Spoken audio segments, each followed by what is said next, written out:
അള്ളാഹു സുബ്ഹാനഹു വ തആല മുഹമ്മദ് മുസ്തഫ സല്ലല്ലാഹു അലൈഹി വസല്ലം വഴി വിശുദ്ധ ഖുർആൻ അവതരിപ്പിച്ചത് മനുഷ്യർക്ക് ദീന് പഠിപ്പിക്കുന്നതിന് വേണ്ടിയാണ്. ആ വിശുദ്ധ ഖുർആനിലെ ഏറ്റവും വലിയ ആയത്ത് എന്ന് പറയുന്നത് ദൈൻ അഥവാ കടവുമായി ബന്ധപ്പെട്ടതാണ്. ദീനും ദൈനും പറയാതെ പറയുന്ന ചില കാര്യങ്ങളുണ്ട്. ദാന എന്ന് പറഞ്ഞാൽ കീഴ്പ്പെടുക എന്നും ദീന് എന്ന് പറയുന്നത് കീഴ്പ്പെടൽ എന്നുമാണ് അർത്ഥം.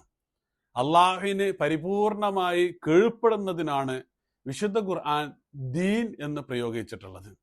എന്നാൽ അള്ളാഹു സുബ്ഹാനഹു വ തആലക്ക് പരിപൂർണമായി കീഴ്പ്പെടുന്നതിൽ നിന്ന് മനുഷ്യനെ ഒരുപക്ഷെ തടഞ്ഞേക്കാവുന്ന ഒരു കാര്യമാണ് ദൈൻ അഥവാ കടം എന്നുള്ളത്. ഞാനൊരു വ്യക്തിയിൽ നിന്ന് കടം വാങ്ങുക എന്ന് പറഞ്ഞാൽ അതിൻ്റെ അർത്ഥം അയാൾക്ക് കടപ്പെടുക എന്നുള്ളതാണ്. അതുവഴി ഒരു പക്ഷേ അള്ളാഹുവിന് ഇഷ്ടമില്ലാത്ത പല കാര്യങ്ങൾക്കും ഞാൻ അയാൾക്ക് മുമ്പിൽ അഡ്ജസ്റ്റ് ചെയ്യേണ്ടി വരും. അതുകൊണ്ടാണ് ഇസ്ലാം ദൈൻ അഥവാ കടത്തെ നിരുത്സാഹപ്പെടുത്തിയത്.